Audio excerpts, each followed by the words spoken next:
Bonjour à tous, j'espère que vous êtes en forme. Voici un magnifique et délicieux repas à base de pâtes cannelloni, farci à la viande hachée et beaucoup de légumes, un peu de fromage. Le tout est cuit dans une sauce tomate.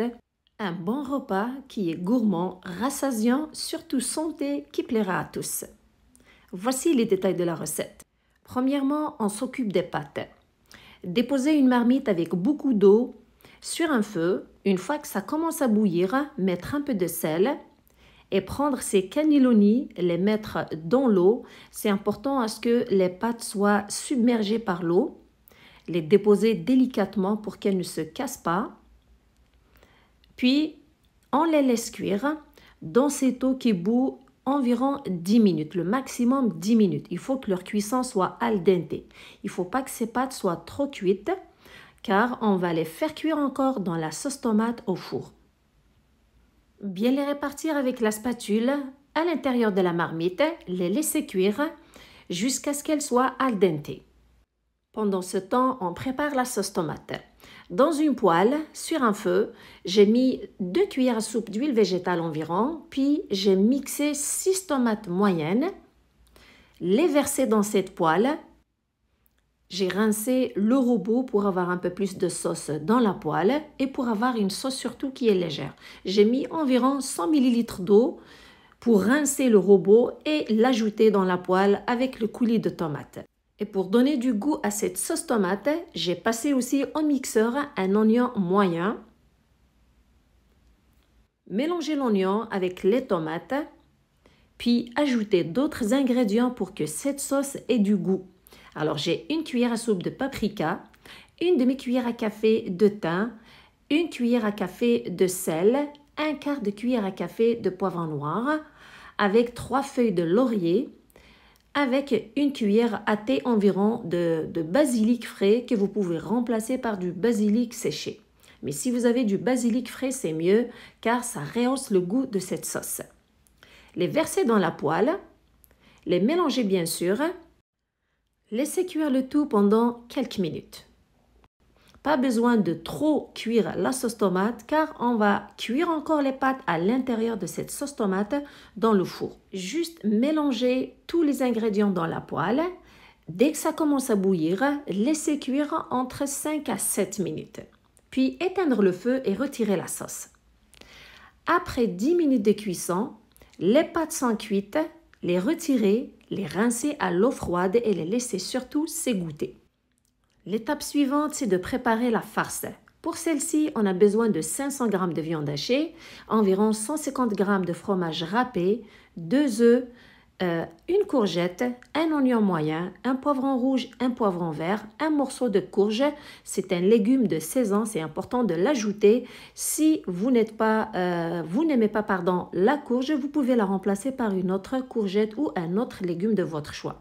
Pour que cette farce ait du goût, on ajoute une cuillère à café d'ail en poudre, une demi-cuillère à café de thym, un quart de cuillère à café de poivre noir et une demi-cuillère à café de sel.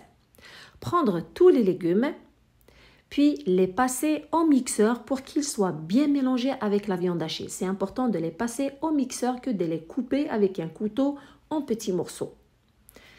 Qu'est-ce qu'on fait après? Mettre la viande hachée dans un récipient et ajouter les légumes passés au mixeur. Vous remarquez qu'on a plus de légumes râpés que de viande hachée. C'est ce qui fait que cette farce est santé. C'est une bonne façon de faire manger santé à votre famille. Puis mettre tous les assaisonnements. Vous remarquez, on ne met pas trop de sel dans la farce car on va ajouter du fromage. Ce fromage qui ajoute un goût spécial et supplémentaire à cette farce.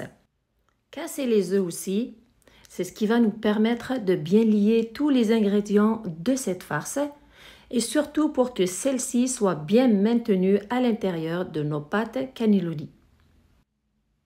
Travaillez tous ces ingrédients avec une cuillère, vous pouvez le faire aussi avec votre main afin que la viande hachée soit bien mélangée avec les légumes et les assaisonnements et surtout pour que les œufs puissent enrober tous ces ingrédients pour former un appareil qui est homogène.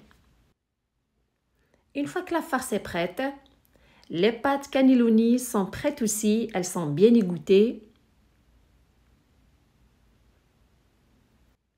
La sauce tomate aussi qui est prête. Juste avant de commencer à farcir nos pâtes, l'arroser d'un peu d'huile d'olive pour qu'elle ait plus de goût. Maintenant, on procède à l'étape finale de la préparation de notre repas. Prendre un plat allant au four, remplir le fond de celui-ci de sauce tomate. Donc, s'assurer de mettre une bonne quantité de sauce tomate, remplir tout le fond du plat pour que les pâtes soient bien imprégnées du goût de cette sauce tomate. Une fois que c'est fait, maintenant c'est le moment de les farcir. Le principe est simple. Prendre une cuillère à soupe, remplir le cannelloni avec cette farce à l'aide de celle-ci, de la manière que vous voyez sur l'image. Voilà, mettre une bonne quantité pour que le cannelloni soit bien rempli. Farcir les pâtes délicatement tout en s'assurant de bien fermer avec l'un de vos doigts l'autre côté de la pâte pour que la farce ne s'échappe pas de l'autre côté. Voilà, donc bien maintenir le cannelloni et s'assurer de bien fermer l'autre côté avec votre doigt pour que la farce ne s'échappe pas et le remplir de l'autre côté jusqu'à ce que vous avez mis assez de farce à l'intérieur. Le déposer à l'intérieur du plat sur le lit de tomates. Ce genre de pâte, après avoir fini de farcir une bonne quantité et vous avez rempli un plat avec celle-ci bien finie, bien farcie, c'est pas conseillé de mettre une deuxième couche de celle-ci car vous risquez d'avoir des pâtes qui vont s'écraser, elles vont pas garder leur forme. C'est pourquoi c'est conseillé de prendre un autre plat après avoir rempli un plat de celle-ci farcie, prendre un autre plat, mettre encore une autre couche de sauce tomate et mettre le reste des autres pâtes farcies à l'intérieur pour les faire cuire à part. Donc, c'est mieux de les faire cuire à part, mais en une seule couche. Comme vous voyez, j'ai fait 2 plats de ces pâtes farcies. Voilà. De préférence, surtout, mettre un peu d'huile d'olive dessus avant de les mettre au four. Et c'est important de les couvrir avant de les mettre au four pour que vos pâtes ne sèchent pas après la cuisson. Et puis, faire cuire les pâtes au four entre 45 minutes à 50 pour que tous les ingrédients soient bien cuits. Une fois que les pâtes sont cuites, les retirer. Vous pouvez mettre dessus un petit peu de fromage les 5 dernières minutes. Comme vous voyez sur l'image, j'ai mis un petit peu de fromage qui a fondu les 5 dernières minutes. Puis les pâtes sont prêtes à être dégustées. Un délicieux repas de pâtes qui est fait à base d'ingrédients sains et santé qui plaira certainement à tous. J'espère que vous allez l'essayer. Prenez soin de vous surtout et à la prochaine!